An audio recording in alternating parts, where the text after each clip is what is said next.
Lorsqu'on tape, c'est-à-dire que sur le moteur de recherche de Google, la plupart, c'est-à-dire que des plateformes, les questions qui reviennent la plupart du temps, c'est comment devenir riche, comment gagner beaucoup d'argent, comment devenir millionnaire, comment devenir milliardaire, comment être prospère, comment gagner beaucoup d'argent. La question d'argent revient avec la plupart du temps. Comment aller investir en Afrique? Comment gagner de l'argent en Afrique? Comment investir dans le secteur agricole et gagner beaucoup d'argent? Donc la question d'argent revient la plupart du temps. Et moi, je reste persuadé qu'on peut devenir immensément riche en Afrique. Parce que le paradoxe, c'est ça aussi. L'Afrique, c'est un continent où il y a énormément de richesses en termes de ressources. Mais paradoxalement, sur ce continent, c'est là où on a la population la plus pauvre.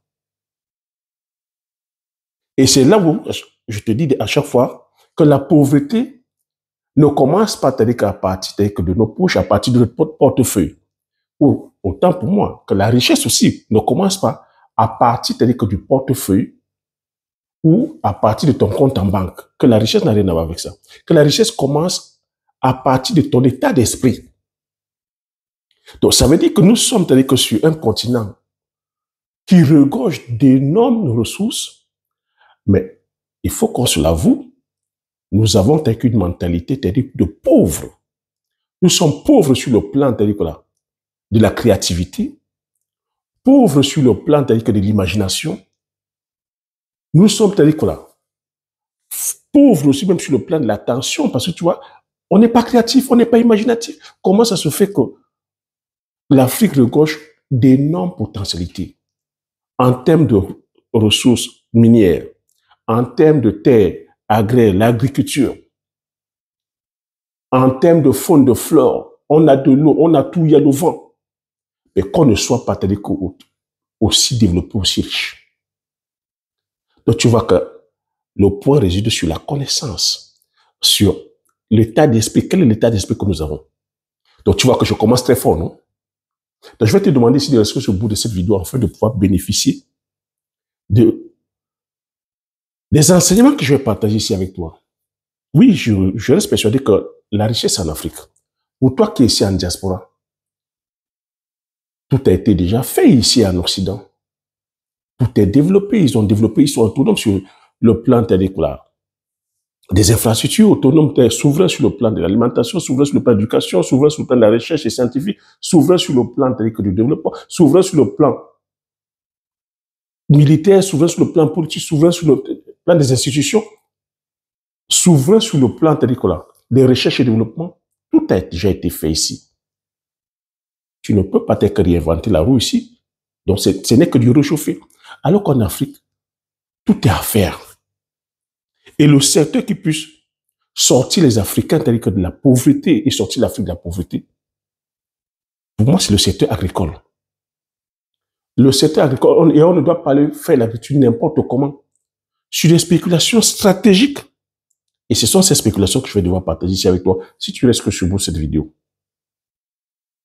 Si tu m'accordes ton attention, parce que je sais que le problème que nous avons en Afrique, c'est le manque d'attention. Les gens ne sont plus concentrés.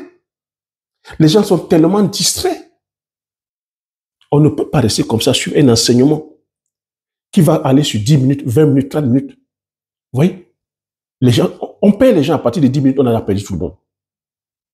Les gens vont plutôt mettre le focus sur la distraction, sur le congossa, sur le bavardage, sur la calomnie, sur la médisance, sur les affaires de caleçon. On va aller mettre son attention sur l'alcool, le sexe. Comment vous voulez qu'on se développe avec ça? Alors que nous avons toutes les ressources. Les ressources qui font développer la plupart des pays occidentaux dits industrialisés viennent chercher les ressources chez nous. Comment ça se fait qu'en 2025, au 21e siècle, qu'on ne soit pas autonome sur le plan énergétique? Il y a un problème, alors que la matière première pouvant construire les centrales nucléaires, c'est l'uranium. Alors que nous avons de l'eau pour pouvoir faire des barrages hydroélectriques. Alors que nous avons du vent à volonté, nous avons du soleil pour pouvoir faire de l'énergie solaire. On peut faire de l'énergie thermique. On peut faire même de la méthanisation. La plupart de nos pays, de nos villes sont sales. La saleté, on peut faire de la méthanisation. Pourquoi est-ce qu'on n'a pas cet esprit de créativité? Pourquoi est-ce qu'on n'a pas cet esprit d'imagination? Est-ce que tu vois là où je t'amène? C'est comme ça que moi j'ai pensé. Donc tu vois, gagner de l'argent, ça requiert aussi, comme je te dis, c'est 95% mental. Ça demande de la philosophie. Ça demande de l'idéologie. Donc si tu veux venir gagner du gros argent, si tu veux gagner du gros argent au point où ça te fasse peur, c'est dans le secteur agricole. Mais cette fois-ci, il va falloir que tu aies une certaine philosophie, une certaine idéologie. On ne va pas entreprendre. Je dis que le business, ce n'est pas un monde de business. L'entrepreneuriat, ce n'est pas un monde de business. Le monde des affaires, ce n'est pas un monde de business. Et en termes de relations internationales, il n'y a pas d'amitié, il n'y a que les intérêts. Donc, je dois de comprendre ça. Dans quel monde nous fonctionnons? Quelle est l'économie qui régit le monde? C'est l'économie capitaliste, c'est l'économie du profit. Et quand on parle du profit, on se donne coup pour coup, sans pitié. On ne pleure pas. On ne pleurniche pas. On ne se lamente pas. On essaie plutôt d'être à la hauteur. Si oui, être excellent en fait de damer le pion sur l'autre. Donc moi, c'est comme ça que j'ai pensé avant d'aller me lancer dans le secteur agricole. Oui, quand on dit agriculture, on ne va pas aller faire l'agriculture n'importe comment. Je vous ai dit qu'on ne fait pas le business sur le coup de l'émotion. Je sais déjà que je suis déjà en train d'énerver plus d'un. Mais j'ai coutume à te dire qu'il est facile de devenir riche, mais difficile de changer avec les mentalités des gens. Il est très facile et très simple de devenir riche, d'être prospère, de gagner beaucoup d'argent au point où ça te fasse même peur. Mais la chose la plus compliquée, la plus difficile, c'est que je change ta mentalité, que je change tes perceptions, de changer tes perceptions, de changer le paradigme, les barrières mentales qui te bloquent. C'est de ça qu'il s'agit depuis 5 ans. Ce ne sont pas les opportunités qui manquent. Je partage ici plus que n'importe quel créateur de contenu. Je vous donne ça gratuitement. Donc tu vois que le comment faire, ce n'est pas ça. Mais c'est maintenant, quelle est l'idéologie, quel est le paradigme, quelle est ta vision des choses. Pourquoi tu vas aller faire l'agriculture? Pourquoi tu veux devenir riche? Donc tu vois que si tu viens en Afrique, uniquement avec l'optique de dire je viens m'enrichir, je viens prendre, tout comme les Occidentaux aussi font, ils viennent prendre, sans empathie, sans amour pour ton pays, sans esprit de patriotisme, sans esprit de panafricanisme, sans empathie pour les personnes qui habitent pour tes compatriotes, pour tes concitoyens. Ton objectif, c'est seulement de venir prendre, peu importe les moyens. Mais tu ne pourras pas devenir riche. La richesse, ça répond aussi à des lois. Je te dis que la richesse est spirituelle. Tu ne pourras même pas tenir parce que, comme je te dis que l'entrepreneuriat, c'est la réalisation progressive d'un idéal de vie possible. Quand tu seras, c'est-à-dire que comme ça, combattu, quand les gens vont comprendre que ton intérêt, c'est seulement de venir prendre l'argent, tu méprises, c'est-à-dire que les locaux, tu méprises ceux qui sont sur place. Tu méprises la réglementation. Tu n'es que omnibulé par la part des gains. Mais on te mettra les bâtons sur les roues.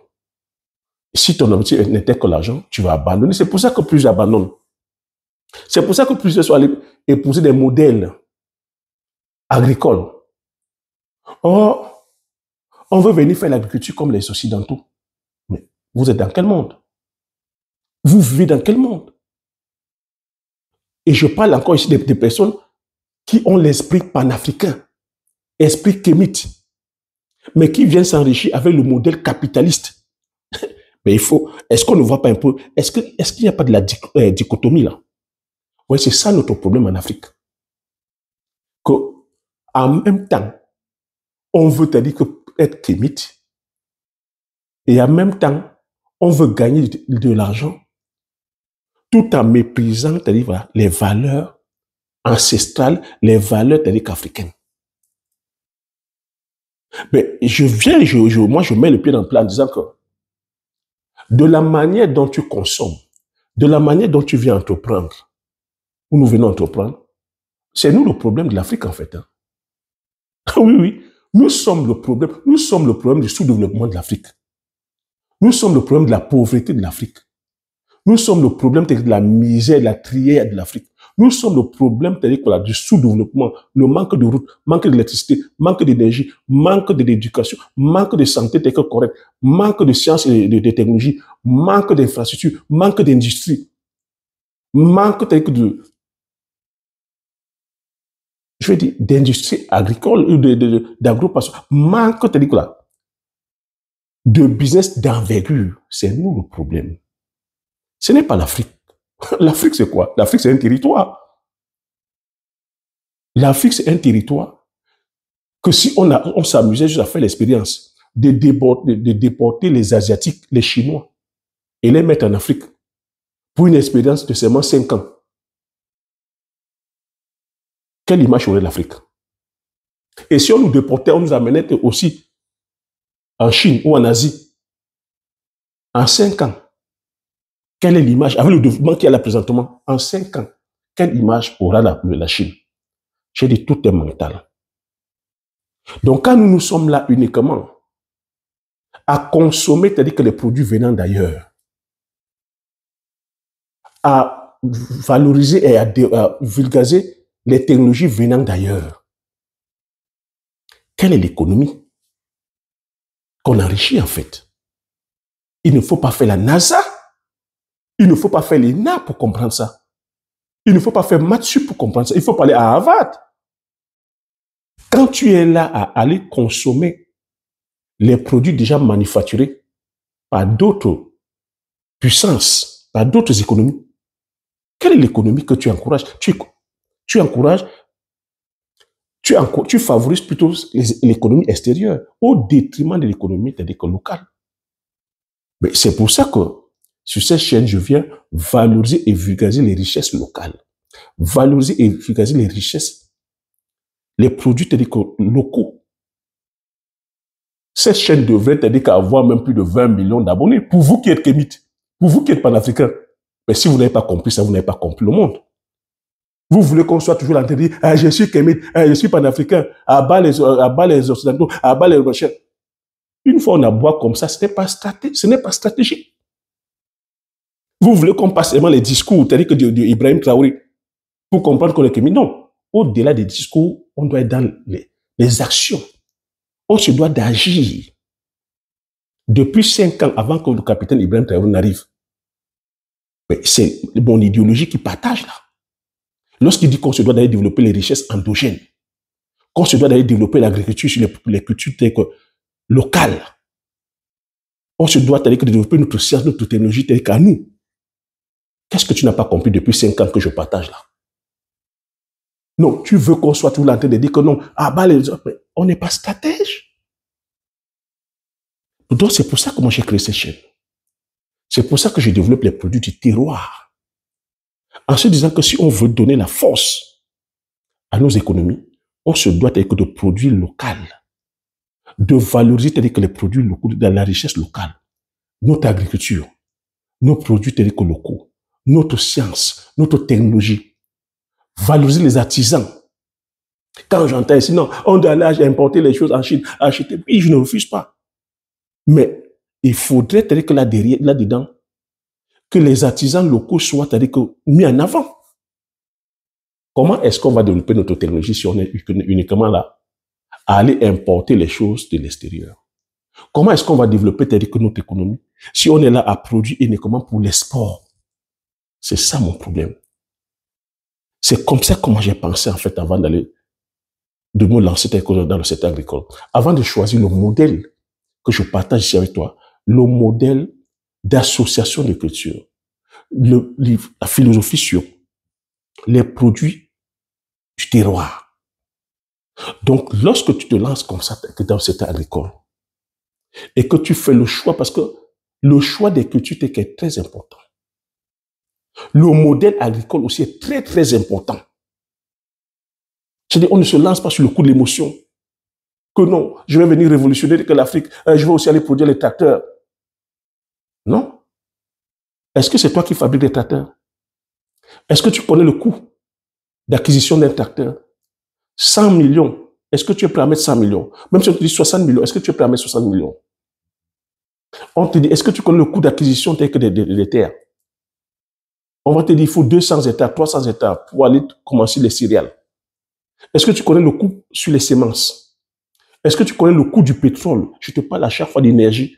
Personne ne te parle. Depuis 5 ans, je te parle sur l'énergie. Beaucoup ont abandonné les fermes aujourd'hui parce qu'ils n'ont pas intégré le coût du pétrole, de l'essence, du gaz, de l'électricité, de l'eau. Comment est-ce qu'on peut aller développer l'industrie lorsqu'on n'est pas autonome? Et ne peut te parler de ça que quelqu'un qui entreprend, quelqu'un qui est sur le terrain. Moi, j'ai une unité de transformation pour la transformation de l'huile de palme. Si je te parle, c'est parce que c'est les contraintes que j'ai sur place.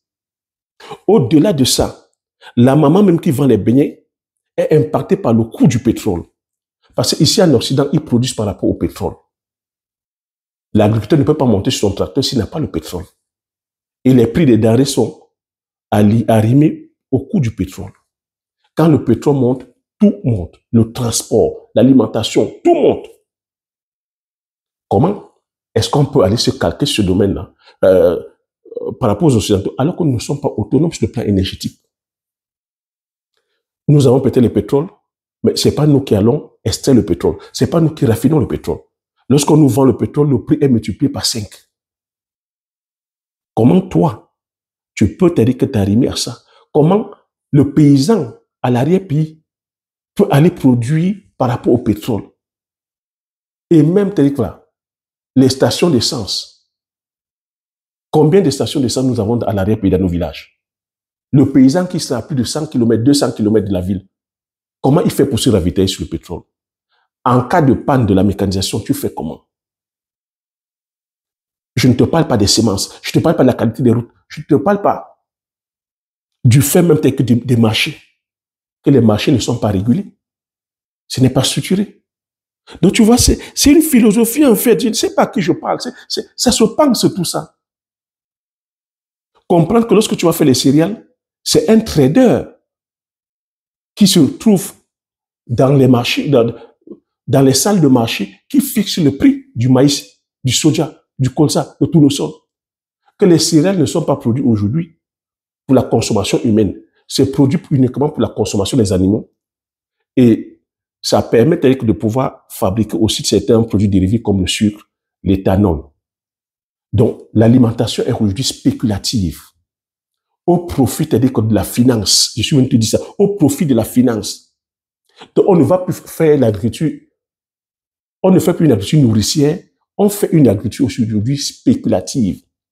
Toi, Africain, toi de la diaspora, tu vois ça. Tu dis non, on ne peut plus aller cultiver avec la houe. On doit aller cultiver avec les tracteurs. Ah bon? Comment tu calcules dans ta rentabilité? Ici en Occident, il faut commencer avec pas moins d'1 million d'euros. Il faut s'endetter sur 30 ans. Il faut avoir des bâtiments certifiés aux normes. Que ce soit en agriculture comme en élevage, c'est pareil. Et ils ne s'en sortent pas. Ils sont subventionnés. Subventionnés au nombre d'hectares, c'est que toi, tu ne sais pas. C'est pour ça qu'ils vont sur 200, 300 000 hectares. Parce que la subvention se donne par rapport au nombre d'hectares. Toi, tu ne sais pas ça. C'est les réalités que tu ne sais pas. Mais le produit ou la culture qu'il fait, ce n'est pas rentable. C'est pour ça que les financiers sont dedans. C'est les fonds de pension, c'est les multimilliardaires qui viennent aujourd'hui faire de l'agriculture au détriment de l'agriculture paysanne. L'agriculture paysanne est en train de disparaître. De disparaître au profit des grandes superficies parce qu'eux, ils veulent la subvention. Tu as des grandes multinationales qui bénéficient que chaque année de plus de 20 millions d'euros de subventions. Donc tu imagines, il fait son maïs, il fait son soja, il ne s'intéresse pas. Il s'en fout de la qualité du soja. Mais il a 20 millions d'euros chaque année. Il va faire le sucre ou il va faire l'éthanol quand le coût du pétrole monte. Mais entre-temps, on a rendu les personnes dépendantes des céréales, dans des coins reculés du monde où on ne produit pas les céréales. On n'a pas eu ça. Nous, en Afrique, on devient dépendant des céréales alors que nous ne produisons pas le blé. Tu vas aller faire l'élevage de poulet de chair, tu deviens dépendant du maïs, du soja, alors que tu ne produis pas ça. Comment tu peux être rentable? Ça se pense tout ça. Hein? Et sur le plan idéologique, est-ce que ça profite à ton économie? Vous voyez que nous, en Afrique, on n'aime pas l'Afrique. Nous n'aimons pas nos pays. Il suffit de voir comment on parle même pour nos pays. Il suffit comment on parle en mal de nos pays. Il suffit de voir comment on parle en mal de nos dirigeants. Et comment tu peux venir dans cette ambiance-là, penser que venir prospérer. Donc, quand si tu viens seulement en tant que prédateur ou prédatrice, vouloir prendre, tu ne vas pas prospérer. Il faut aimer son pays. Il faut être patriote. Il faut appliquer ce qu'on appelle le patriotisme économique. Parce que le dirigeant qui est en place, ce n'est pas son pays. Le pays ne l'appartient pas. Le pays nous appartient à tous. C'est pour ça que je dis que chacun se doit de venir jouer sa partition. Moi, c'est comme ça que j'ai pensé pour aller faire l'agriculture autrement. Te dire que si tu vas aller faire de l'agriculture industrielle, intensive, mécanisée sur la monoculture, basée sur les céréales, tu es mort dans le film, tu ne peux même pas. Et c'est une information que je donne comme ça, que tu devrais même payer même 3 000 €. Parce que beaucoup sont allés, se sont cassés la gueule, ont dépensé les 50 millions, les 100 millions, ont mis les mains en l'air. Parce qu'ils n'avaient pas cette information. Beaucoup ont acheté la mécanisation, ont mis les mains en l'air. Tu penses qu'il suffit uniquement d'avoir un tracteur? Pour les contingences que je t'ai expliqué, un tracteur, ça consomme de l'essence, mon ami. Combien coûte 1 litre d'essence? Si on te dit qu'il faut 20 litres pour labourer un hectare et que tu as 100 hectares, tu fais comment? Tu fais comment? Si on te dit qu'il faut 6 sacs d'engrais pour pouvoir mettre sur un hectare pour le soja, pour le maïs, et tu as 100 hectares ou 200 hectares, tu payes ça comment? Un sac d'engrais, ça aussi entre 18 000 et 40 000. Ce n'est pas nous qui... On n'a pas le contrôle dessus. Tu fais comment? Beaucoup ont déposé bilan. Ce que je te dis, ça vaut pour l'élevage aussi. Élevage de poulet, élevage de porc. On n'a pas le contrôle sur l'ensemble des chaînes de valeur. On devrait me payer pour les informations que je donne. Parce que moi, je côtoie les agriculteurs ici en Occident. Je fais le tour des fermes. Et depuis 5 ans, je vous interpelle dessus. Et on vit ça aujourd'hui. On vit aussi notre phénomène du changement climatique. La météo joue des yo-yo. On n'a plus le contrôle sur la météo. Lorsque tu vas semer tes céréales, tes cultures, voilà, tout manque de soleil, tu perds tout. C'est pour ça que je suis venu partir. Moi, je suis allé entreprendre vraiment autrement. Hein. C'est la connaissance, tout ça. Hein. Ça peut paraître simpliste comme ça, la façon dont je te donne ça. Comme je dis encore, on ne donne pas des perles aux cochons. On ne donne pas des perles aux cochons. Il faudrait vraiment que beaucoup d'entre vous mettent la quintessence de ce que je donne. Et c'est pour ça que je dis aussi qu'il est facile de devenir riche, mais difficile de changer nos mentalités. Parce que dans ce système-là aussi, savamment pensé, il y a ce qu'on appelle diviser pour mieux régner. Le tribalisme va venir s'ajouter là-dedans. Quand tu vas voir quelqu'un qui n'est pas, tu vas dire, ah non, il n'est pas de ma tribu. Ah non, donc ce qu'il dit là, que je n'écoute pas. Tu vas aller écouter quelqu'un qui est médiocre parce qu'il est de ta tribu. Ah non, il n'est pas de mon pays. Ah non, lui, il est ivoirien. Ah non, lui, il est camerounais. Ah lui, non, lui, il est sénégalais. Ah non, lui, il est tchadien. Voilà comment on vous divise. Et on devient médiocre. On devient médiocre. Et dans notre médiocrité, on est là, on paraît intelligent. Et on ne fait rien.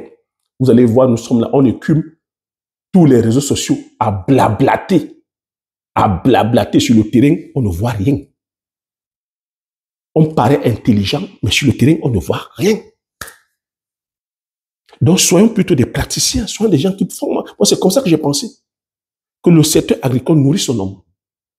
Sur des spéculations maintenant bien choisies. Un modèle bien choisi.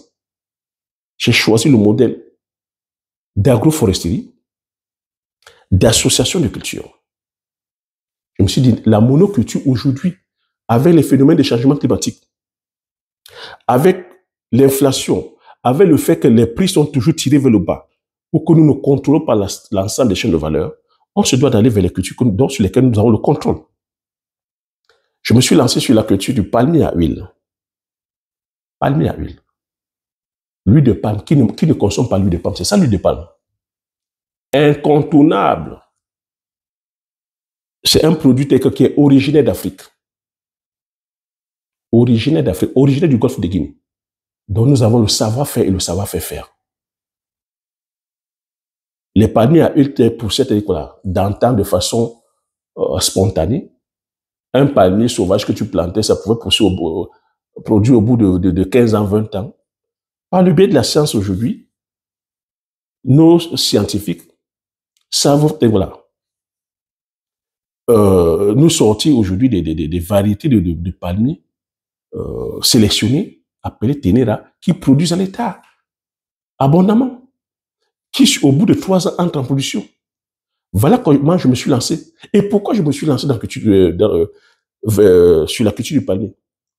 Parce qu'en 2010, nous avons connu une forte hausse de pénurie d'huile. Tu te rends compte? Pénurie, où la population a marché. La population s'est levée comme un seul homme pour marcher contre la vie chère, le manque d'huile. Mais si ça ne t'interpelle pas en tant que citoyen, vois comment tu as dit qu'une culture originaire de ton pays, originaire de ton continent, tu es en manque au point où c'est l'Indonésie, c'est la Malaisie, des pays qui sont situés à des milliers de kilomètres, qui viennent ravitailler ton pays, ton continent, pour éviter le soulèvement populaire, pour éviter que vous mouriez de faim. Si ça ne te touche pas, si ça ne te bouscule pas, pour moi, c'est qu'il y a un problème. Moi, c'est ça qui m'a amené à les produire. Que non, je ne peux pas voir que la population en train de trimer, en train de trapatouiller et être fier. Je vais aller aussi apporter ma pierre à l'édifice. C'est pour ça que je me suis lancé sur la culture du palmier à huile. Parce que oui, c'est une technique qu'on maîtrise.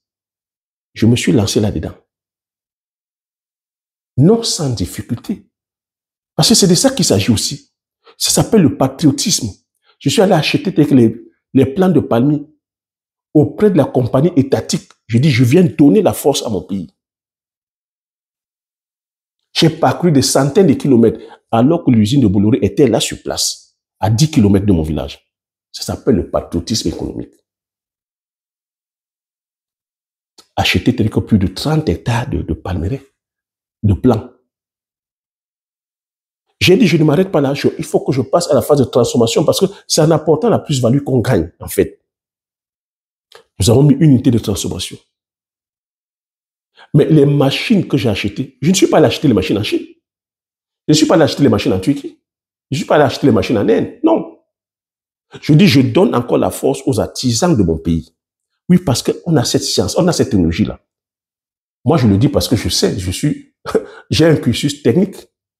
J'ai fait l'électronique de conception. Et avant de choisir ma spécialisation, j'ai eu à faire, la mécanique générale, j'ai eu à faire la mécanique, j'ai fait l'électricité, j'ai fait l'électrotechnique, avant de choisir maintenant cette fois-ci l'électronique, parce qu'il fallait avoir de très bonnes moyennes, il fallait être fort parmi les meilleurs pour pouvoir aller faire l'électronique. Et j'ai choisi l'électronique de conception. Donc, c'est des choses que je sais qu'on est capable de faire. On n'est pas capable aujourd'hui de construire les moteurs, mais la structure des machines, c'est de la soudure, c'est de la chaudronnerie, on peut le faire. Pourquoi est-ce qu'on ne fait pas confiance dans nos artisans? Lorsque tu vas faire confiance à un artisan, tu lui donnes la force de pouvoir agrandir son unité de production. Tu donnes la force de pouvoir embaucher plus de techniciens. Tu donnes la force de pouvoir être créatif, être imaginatif. En même temps, tu donnes la force à l'économie de ton pays. Mais on devait nous éduquer dans ce sens-là. Ça s'appelle le patriotisme économique. J'ai acheté les machines terricolas, toutes les machines, auprès des artisans camerounais. Et je tiens aussi à préciser que lorsque je vais acheter les machines, je ne cherche pas à savoir l'origine ethnique du technicien. Je m'en fous. Et les personnes qui travaillent avec moi, je m'en fous de savoir s'il est Douala, s'il est Yaoundé, s'il est Béti, s'il est Bamileke, s'il est Bafoué. Je m'en fous. C'est Camerounais ou même Africain, on travaille. Et c'est comme ça. C'est pour ça que je dis qu'il faut changer son état d'esprit. Qu'il est facile de devenir riche, mais difficile de changer ses mentalités.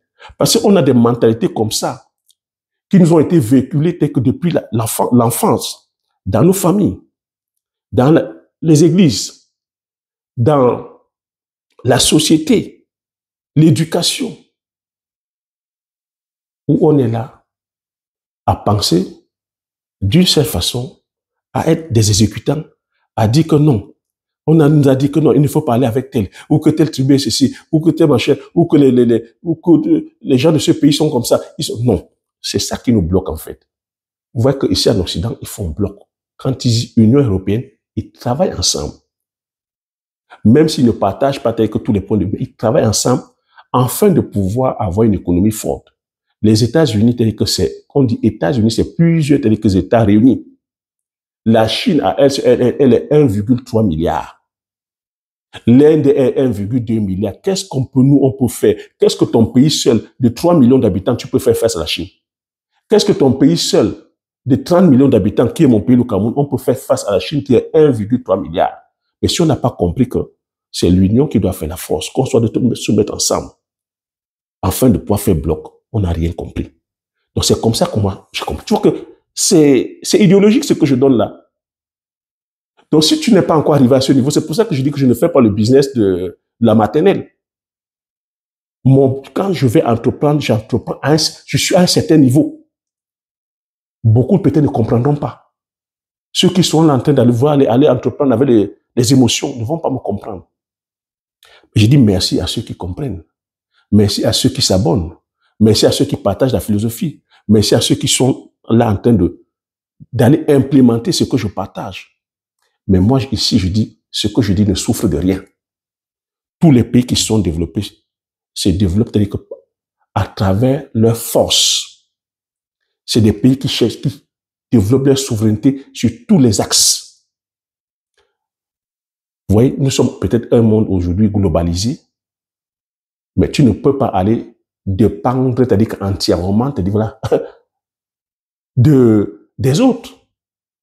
Et nous sommes aussi dans un monde de rapport de force. Quand tu dépends entièrement des autres, ben, on te broie.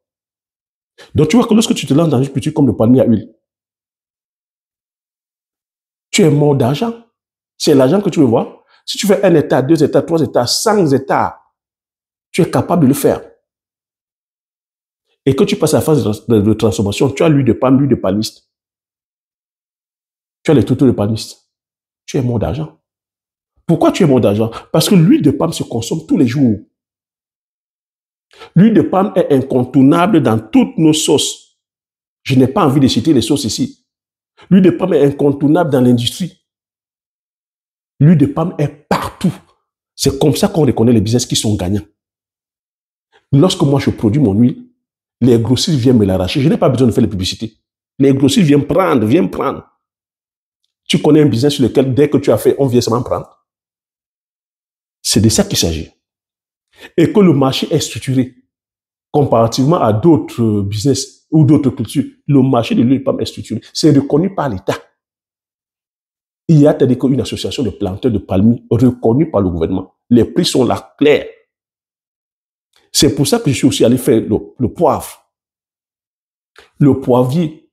Est-ce que tu... Voilà le poivre. On parle, voilà ça. Et moi, je viens te dire ça. Je ne te dis pas ça pour paraître intelligent. Je dis ça parce que j'ai l'honnêteté de te dire, lorsque je me suis lancé la première année, je ne connaissais pas la culture. Mais j'allais aussi te répondre à un défi qui est, j'aimerais produire une plante qui n'est pas produite dans mon village, afin de pouvoir faire le clin d'œil à mon grand-père. C'est encore des challenges. Mais je me rends compte que nous, les Africains, nous ne sommes même plus ambitieux. L'ambition est morte. Nous sommes dans la fatalité. Nous sommes dans le défaitisme. Tu demandes à un Camerounais, mais je dis que c'est dur, hein? Dur de pouvoir piocher comme ça de la positivité, une énergie positive auprès d'un Camerounais.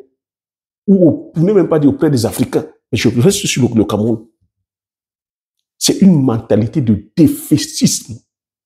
Pourtant, dans ce même Cameroun, on a des braves hommes et des braves femmes qui s'en sortent, qui se battent, qui s'en sortent. Mais une grosse majorité qui a déjà jeté l'éponge. Jeter l'éponge au point de ne même pas voir des opportunités que regorge leur pays. Le poivre se produit tel qu'au Cameroun. Combien de personnes savent que le poivre se produit au Cameroun? Nous sommes moins de 600 personnes à produire le poivre au Cameroun. C'est une population de 30 millions. Une population qui est là à boire qu'il n'y a pas des opportunités. Une population qui est là en train d'attendre que tout vienne du gouvernement. Donc je viens vous dire que l'État ne pourra pas changer ta vie. Le gouvernement, c'est toi, c'est moi. Le président qui est là en place ne pourra pas changer ta vie. Tu passes tout le temps à aboyer comme ça que c'est de sa faute, c'est de sa faute. Il est là depuis 43 ans. Et depuis que tu aboies, est-ce que ta vie change? Depuis que tu aboies, depuis que tu parles, tu te plains, est-ce que ta vie change? C'est pour ça que je dis qu'il est difficile de changer les mentalités, mais facile de devenir riche. A contrario, si tu réinitialises ton cerveau et que tu dises que tout ce qui t'arrive est de ta responsabilité, que tu es maître de ta vie, que tu ne vas pas laisser ta vie aux mains des politiques, tu ne vas pas laisser ta vie aux mains de ton président, tu ne vas pas laisser ta vie aux mains des riches qui sont, que toi-même tu te prends en charge. Tu peux te lancer dans le culture poivrier et changer ta vie. Un état de poivrier, que c'est au pays là, au Bamou, tu peux faire 45 millions. Mais si tu appliques les stratégies, les techniques, les variétés de culture que je partage ici avec toi, tu peux faire même 10 tonnes l'hectare. 1 kilo est vendu bon champ 15 000. Fais juste 3 tonnes fois 15 et tu fais 3 tonnes fois 6 ou tu fais fois 8, tu vois ce que ça donne. Si tu te concentres, tu fermes ta bouche, tu te concentres, tu restes focus. 2 ans et demi, 3 ans, ta vie change. Tu n'auras pas besoin de ton président. J'ai coutume à te dire, nous nous focalisons beaucoup sur les événements que nous sommes incapables de changer. Les Africains se focalisent sur les événements qui sont incapables de changer. Si tu ne peux pas changer, adapte-toi. Depuis que tu aboies que c'est la faute du gouvernement, c'est la faute du président, j'attends que le président parle. Est-ce que tu peux changer ça? Est-ce que tu peux changer ça? Tu ne peux pas changer, adapte-toi. Regarde, moi j'entreprends depuis plus d'une dizaine d'années. Je ne connais pas le président de la République. Je ne connais aucun politicien. Oui, on se doit de s'intéresser à la politique de notre pays. En tant que citoyen, on se doit d'aller voter. Quand s'il y a des choses qui ne vont pas, on va voter. On s'exprime par rapport, c'est-à-dire qu'on donne nos intentions par rapport au vote. Mais on ne va pas passer le temps à faire de ça un métier, à aboyer, à parler et à rester là, dans le statu quo, en attendant que c'est le président qui va faire un décret et qui va changer ta vie. Tu as déjà vu ça où? Même ici en Occident. Vous n'êtes pas en train de voir comment ça se passe ici en Occident? Quel est le peuple qui est comme ça à 100% avec ses dirigeants politiques? Même dans les pays ici dits développés et dits civilisés. C'est un système qui est là. C'est un système qui est là. Tant que vous n'avez pas compris ça, mais on va passer au temps. Moi, j'ai compris que c'est un système. À toi de créer maintenant ton propre système. C'est pour ça que je me suis aussi lancé dans la culture du Ndiansang. Voilà le Ndiansang. Les produits du terroir. Le Bitako là. Tu sais combien coûte un sac de Ndiansang? Un sac de Ndiansang, c'est 350 000. Un sac de Bitako là, c'est dans les 500 000. Si tu fais comme ça un verger même ne serait-ce que d'un État, tu penses que tu auras besoin de ton président? Tu penses que tu auras besoin d'aller dire que non, c'est la faute, c'est... Non. Tu lances des vergers comme ça de Kula Kuminata. Tu te lances avec 5 hectares ou 10 hectares. Tu fais l'association de culture. Tu plantes les arbres. Moi, je peux parler ici de Janssen de Bitakula de Kula Kuminata parce que c'est des arbres qui s'épanouissent bien dans ma zone agroécologique et qui poussent très bien au Cameroun. Mais toi aussi, tu peux voir en Afrique, peu importe là où tu es, en Côte d'Ivoire, je sais pas, au Bénin, au Togo, au Tchad, au Congo, peu importe. Tu sélectionnes, c'est-à-dire que les arbres qui s'adaptent bien dans ton terroir et les arbres qui sont demandés par la population, consommés par la population. Et là-dessus, tu me fais une association de culture. Ou sur la même surface, tu plantes les arbres, tu plantes les cultures. Et à côté, tu me fais, te dis quoi, un élevage. L'élevage, les digestions de ton élevage vont permettre d'amender ton sol. Où tu utilises moins de mécanisation, où tu évites de labourer le sol. Ce qui va réduire ton coût de production, où tu seras moins dépendant des énergies fossiles. C'est comme ça qu'on fait pour réduire son coût de production. Tu me fais là-dessus, c'est-à-dire que de la vente de proximité. Tu évites de vendre à plus de 100 km pour réduire toujours ton coût de production sur le plan énergétique. Et même sur le plan de carbone. Mais ça se pense, les gars. Ça se pense. Donc, voilà comment, de façon stratégique, tu peux te retrouver en train de gagner du gros argent au point de te faire peur. Imagine un hectare de poivrier. 1 200 000 € vendus ici à l'Occident. Si tu as 2 hectares, ça fait combien? 2 400 000. Ça chiffre en combien? De ta vie, est-ce que tu pouvais imaginer avoir cet argent? Toi qui avais le moyen, c'est de dire que non, je suis salarié, c'est en travaillant. Si tu continues donc à garder dans le système de pensée donné par le système qui nous entoure, excuse-moi encore de la tautologie, qui est d'aller à l'école, obtenir les beaux diplômes, trouver un bon travail, avoir une bonne paye, acheter sa maison, se marier, acheter la voiture, voyager, dépenser, se faire plaisir, mettre un peu de côté pour sa retraite, mais tu es mort dans le film. Tu comprends donc que être salarié, c'est-à-dire que ne nous rendra jamais riche. Être salarié n'a jamais rendu quelqu'un qui que ce soit riche. Tu te dois maintenant de développer que la science sur l'éducation financière. Comment multiplier mon argent? Comment faire en sorte que mon argent travaille pour moi? Et pour moi, la meilleure façon de faire en sorte que ton argent travaille pour toi est de devenir riche, c'est l'entrepreneuriat. C'est d'investir. C'est d'avoir plusieurs sources de revenus. Tu vois donc, avec le modèle agricole que je viens de partager avec toi, tu as plusieurs sources de revenus. Tu vas aller planter le poivre, 1 200 000 litres, uniquement 1 hectare. Tu peux aller sur 2, tu peux aller sur 3. Tu peux aller mettre le palmier à huile. Ça fait que des millions, voire des milliards. Tu vas aller mettre le Janssen, ça te fait des millions. Sur le long terme, ça fait des milliards. Si tu vas aller planter le Mpébé, le Bitako, tu peux aller dans les intercalaires, mettre ton manioc, mettre le macabo, mettre le taro. Dis-moi comment tu peux devenir pauvre avec ce modèle-là. Ici, c'est un autre niveau. Hein. Dis-moi comment tu peux devenir pauvre. Mais si tu vas uniquement faire la monoculture, du soja, du maïs, de la tomate, tu sais c'est quoi l'effet de serre? Tu sais c'est quoi le réchauffement climatique? Aujourd'hui, on est à 50 degrés Celsius à l'ombre. Tu vas mettre les tomates sans irrigation. Même si tu mets l'irrigation, tu connais le coût de l'irrigation. Tu sais combien ça coûte d'irriguer un hectare, d'installer un hectare d'irrigation. Tu sais combien ça coûte de la maintenance. À combien tu vas vendre ces tomates-là? Et si tu ne mets donc pas l'irrigation, tu es encore mort dans le film. Beaucoup ont perdu comme ça des hectares de tomates, des hectares de maïs, des hectares de soja. À qui je parle? Mais à qui ici je parle? Vraiment, je vais commencer à vendre tout ça. Changez votre état d'esprit, les gars. Changez votre mindset, les gars. Changeons le mindset, changeons le paradigme. Il y a de l'argent. Il y a de l'argent à se faire à gogo en Afrique. Regarde, regarde juste la petite stratégie, le petit montage que je viens de te mettre en place. Il y a de l'argent à se faire. Maintenant, quand tu brasses ce type de montant, on peut commencer à aller toucher maintenant certains business structurants. La télécommunication, par exemple. C'est pas nous nous n'avons pas de satellites qui nous appartiennent.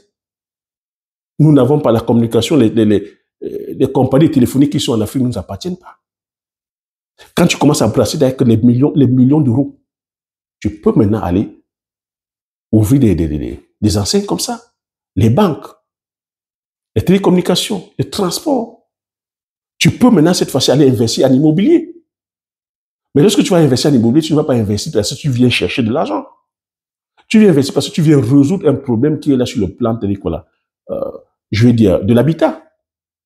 Tu peux te transformer maintenant en promoteur immobilier afin de pouvoir permettre à la population de bien se loger.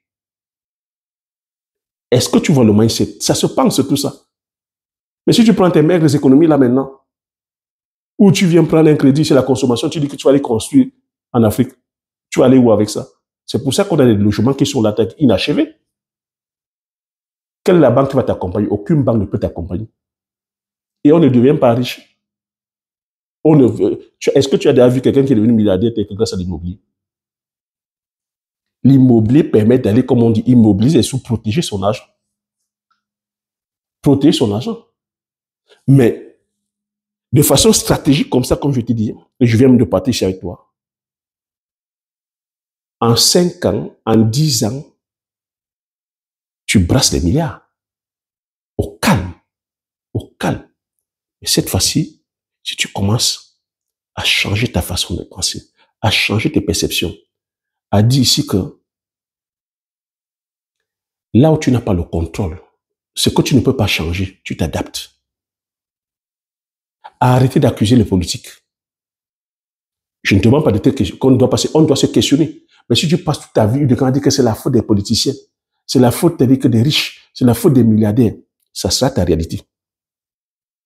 Parce qu'à chaque fois que tu dis que c'est la faute incombe à l'autre, tu te dédouanes. Tu dis que ce n'est pas ta faute. Et le cerveau, je te dis que le cerveau, lui, ne sait pas faire la différence entre ce qui est bien et ce qui est mauvais. Quand tu as dit que c'est la faute de l'autre, il t'a dédouané, tu restes dans ta zone de confort. C'est pour ça que nous sommes médiocres. C'est pour ça que l'Afrique n'avance pas. Parce que à chaque fois, on passe le temps à jeter la responsabilité aux autres. Oh, c'est la faute des Occidentaux. Oh, c'est la faute des autres. Oh, c'est la faute des... Et on est là comme ça, c'est-à-dire que voilà, dans la médiocrité, à rester là, dire que c'est les autres. Et depuis qu'on dit donc que c'est les autres, ça change quoi dans nos vies? Ça change quoi que sur le plan de développement? Nous continuons. On continue toujours encore à importer les produits tels que là, déjà manufacturés. On continue à être des éternels consommateurs et on n'avance pas. On n'avance pas sur le plan technologique, sur le plan scientifique, sur le plan de la médecine, sur le plan de la recherche, sur le plan... On est nulle part. Et on est uniquement là, t'as dit qu'à se plaindre. Moi, j'ai refusé. J'ai dit non, je ne refuse de me plaindre. La mentalité des riches refuse de se plaindre. Les riches ne sont pas là à écouter tel que l'opinion telle que des autres. Les personnes qui ont réussi, les personnes qui sont devenues riches, c'est des personnes qui ont pris, les personnes qui ont pris la décision et qui ont fait le choix de suivre leur route. Quand les autres vont à droite, eux, ils vont à gauche. Ça demande du courage. Ça demande le courage de faire les vagues. Ça demande du courage de penser différemment aux autres. Et comme je viens sur YouTube, tu vois que je viens te montrer que oui, frérot, je suis comme toi. Et je parle même, c'est-à-dire que de façon, quand moi je commençais, j'étais plus défavorisé que toi. Je suis orphelin de père et de mère depuis l'âge de 13 ans. Je ne suis pas né dans une famille multimillionnaire ou riche. Je me développe ici aujourd'hui grâce à mon mental. Je dis merci, c'est-à-dire qu'à Maison Clétane, qui ont pu contribuer, qui m'ont donné. Je ne vais pas cracher dessus, je ne vais pas me plaindre. Je dis Dieu merci. Ils ont fait ce qu'ils pouvaient faire. À moi aussi maintenant de me prendre en charge. À moi de prendre en charge mes frères et sœurs. À moi de prendre en charge lorsque je commençais mes futurs enfants. Oui, monsieur, ça s'appelle à prendre la responsabilité. Je ne vais pas passer ma vie à accuser mes parents, à accuser mes oncles et tantes. Je ne vais pas passer le temps à accuser ma famille. Je ne vais pas passer le temps à accuser la nature qui m'a enlevé, qui m'a pris mes parents. Non. Je me demande dans ce monde qui est chaotique, dans ce monde où on n'a pas le manuel, on n'a pas le mode d'emploi, comment je fais? Quand tu commences à te demander comment tu fais, les champs de possibles s'ouvrent, les gars. L'univers nous a mis en nous des capacités énormes. Notre esprit d'imagination, notre esprit de créativité. Pourquoi on s'assoit dessus? Pourquoi nous, les Africains, nous enseignons dessus? Moi, je suis là où je suis aujourd'hui grâce à mon imagination. J'ai voulu venir ici en Afrique, il a fallu que je pense venir ici en Afrique. Personne ne me l'a... Ce n'est pas un cadeau, hein.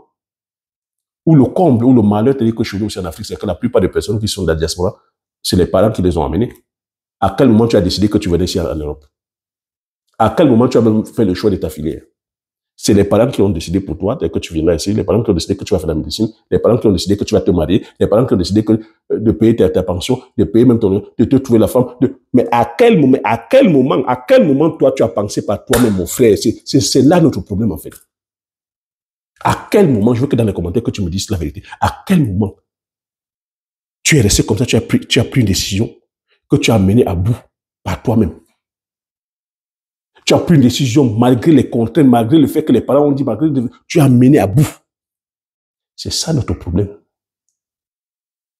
C'est ça notre manque de courage. Le problème, c'est que c'est les gens qui décident. On décide pour nous. On décide pour nous.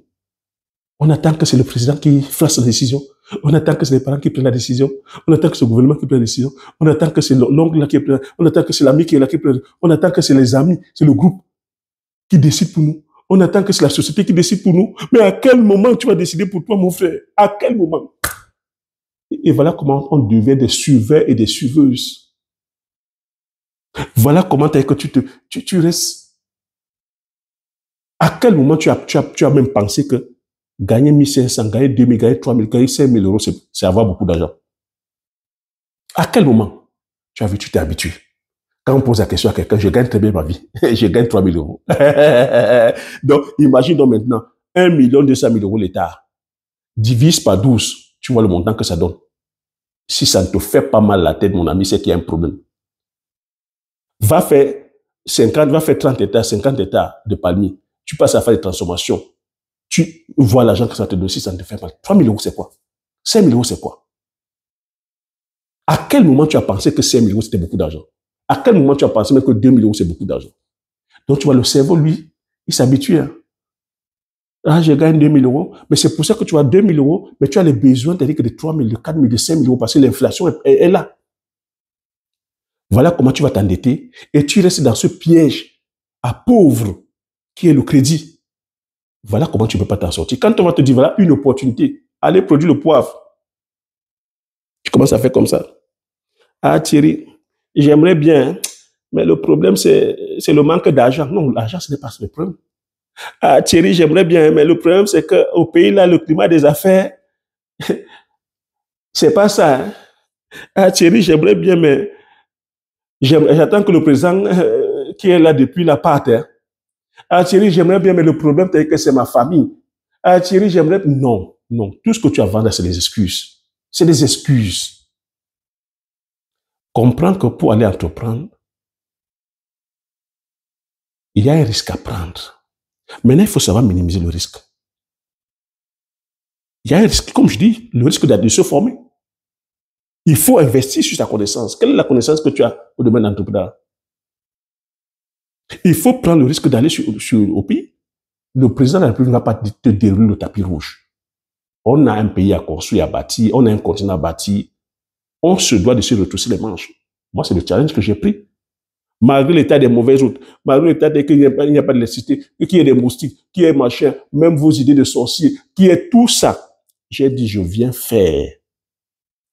Mais tu attends que qui vienne faire ça?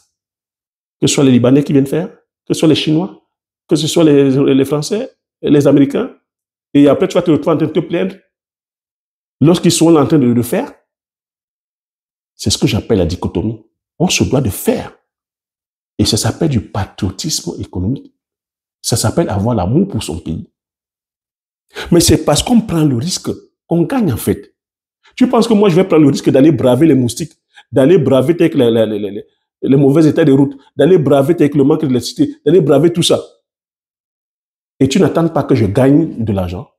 Demain, quand je serai en train de brasser, c'est-à-dire que les milliards, tu seras en train de te plaindre, non? Tu vas venir demander il a fait comment? Ah, il a trempé, ah, qu'il est pété avec le gouvernement, qu'on l'a pistonné. C'est de ça qu'il s'agit. Toujours dans le bavardage. Le bavardage, la calomnie, la jalousie, la médisance. C'est la qualité des paresseux, des médiocres. Et on commence à faire de ça. Nous, les Africains, on commence à faire de ça notre qualité. Moi, je dis non. Je dis non à la médiocrité. Non à la paresse. Non à la calomnie. On se doit de travailler. Je dis oui à la valeur travail. Oui à la valeur, oui. À la valeur, aux valeurs qui sont les nôtres. De savoir que s'associer. Oui à la valeur d'intégrité. Oui à la valeur de courage. Oui à la valeur de persévérance. Oui à la valeur de la discipline dans le travail. Oui à une valeur de vision sur le long terme. Non à la gratification instantanée. Non au paraître. Oui, il faut paraître pauvre aujourd'hui, paraître pauvre pour pouvoir devenir riche. Ce qui n'est pas le cas avec beaucoup d'entre nous. Beaucoup veulent paraître riches, mais alors qu'on est pauvre. Pourquoi tu vas l'acheter ta résidence principale là maintenant? Alors que tu es encore en train de construire tes finances personnelles. Pourquoi tu vas aller acheter la grosse voiture là? Pour paraître, pour impressionner les gens qui ne t'aiment pas. Pourquoi tu vas aller faire ce voyage là? Parce que tu as entendu que tout le monde va à cette destination. Pourquoi tu veux t'habiller? Non, parce que tu veux paraître. La qualité des riches savent que non. Les riches préfèrent paraître pauvres, tout en sachant que leur argent travaille pour eux. Ils investissent sur plusieurs actifs. Ces personnes se forment, s'éduquent, afin de continuer à développer leur patrimoine. Maintenant, c'est avec les bénéfices des différentes sources de revenus qu'ils se font plaisir. That's it. On ne demande pas ici de ne pas se faire plaisir. Hein. Mais tu te fais plaisir à partir du moment où tu as bâti un patrimoine. Et un patrimoine qui peut rester tel que sur le temps. Le palmier, le poivre, le njassa, le bitakola, c'est des patrimoines qui restent comme ça minimum 80 ans. Les arbres, ça va plus sur 200 ans. Donc ça veut dire que non seulement je pense à moi, je pense à la relève, mes enfants. Je pense à la relève aux enfants de mes enfants.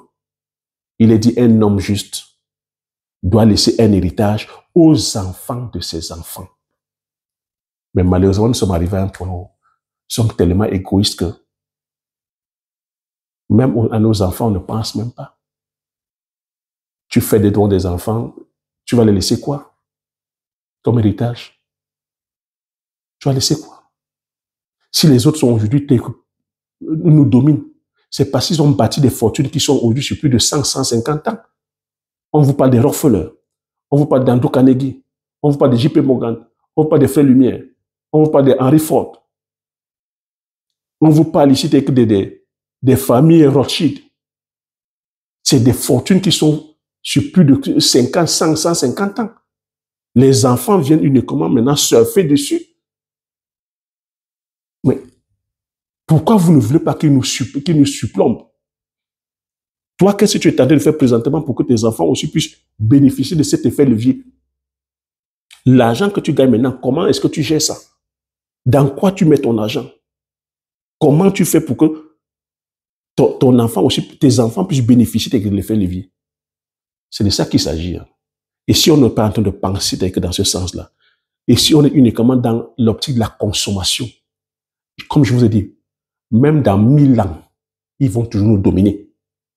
Je peux encore répéter, si on est toujours dans cette optique de consommateur, même dans 1000 ans, les enfants des Occidentaux viendront encore toujours nous dominer.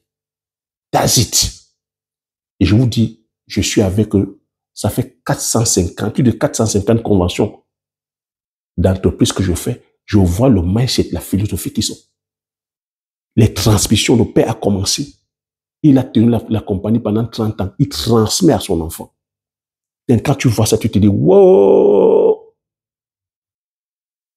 Est-ce que nous sommes même à ce niveau?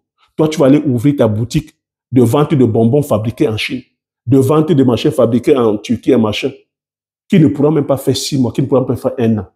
C'est éteint. L'autre a tenu un business parce qu'il a pensé, il a créé, il a mis une marque qui tient plus de 30, 40, 50 ans, transmet ça à son enfant. Vous voyez ça ici avec les marques de luxe? Les Dior. Vous voyez ça? Toutes ces grandes marques de luxe, vous voyez, la transmission est là. Et quels sont ceux qui sont les consommateurs? C'est nous qui sommes les consommateurs.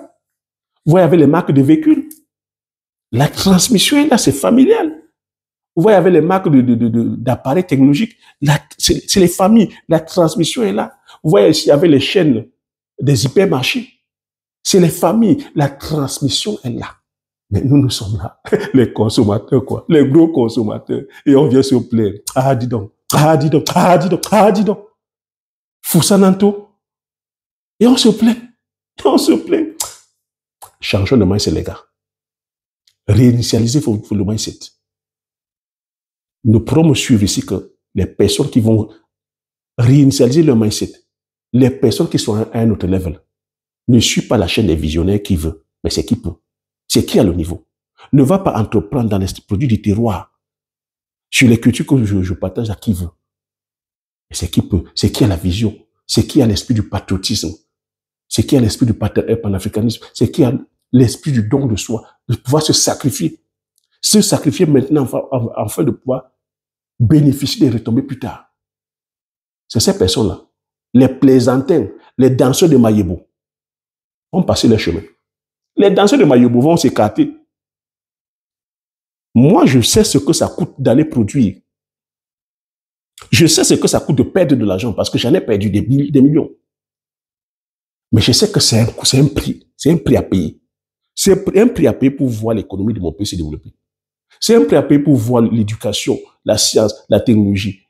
C'est un prix à payer pour voir les hôpitaux de qualité. C'est un prix à payer pour voir les infrastructures. C'est un prix à payer pour voir l'industrie, l'industrialisation. C'est un prix à payer pour développer des secteurs agro-pastoraux de mon pays. Mais c'est un prix à payer, les gars. C'est un prix à payer. Mais vous attendez que qui paye le prix? Et vous attendez qu'une fois certains auront payé le prix, vous venez seulement en juillet. Ça se voit que nous sommes une bande de jouisseurs. Les autres n'ont pas développé leur pays dans la jouissance. Hein. Les autres n'ont pas développé leur continent dans la jouissance. Il y a un prix et un moment, il faut qu'on se réveille. Voilà ce que je voulais partager. À chaque fois, hein, je te dis, c'est une masterclass. Je ne suis pas là que pour te donner ce que tu aimerais entendre. Je suis ici que pour t'amener à apprendre, à désapprendre, à réapprendre à nouveau. Je suis là pour réinitialiser ton cerveau. Oui, tu as peut-être dit que mais Thierry, mais comment? Oui, je ne suis pas là pour te dire, oui, tu vois le poivre, tu gagnes les millions. Non, je ne suis pas dans la récitation. Le poivre, tu vas gagner parce que tu viendras avec une philosophie. Parce que là-dedans, il y a un travail. Au moment où tu auras les coups durs, tu vas te rappeler pourquoi est-ce que tu es venu faire le poivre. Pourquoi est-ce que tu es venu entreprendre dans le secteur agricole? Parce que ce n'est pas que facile. Et n'attends pas que ce soit facile. Mets plutôt en ligne de mire les challenges qui sont les nôtres. Pourquoi est-ce que tu viens faire ça? Si tu juges important que c'est à nous de pouvoir, que souvenir, ou de pouvoir, être à la hauteur de la souveraineté alimentaire, de pouvoir être au contrôle de notre souveraineté alimentaire, tu trouveras la force, l'énergie et les moyens de le faire. Mais si tu penses que toi, tu viens seulement uniquement prendre l'argent, ben, tu vas abandonner.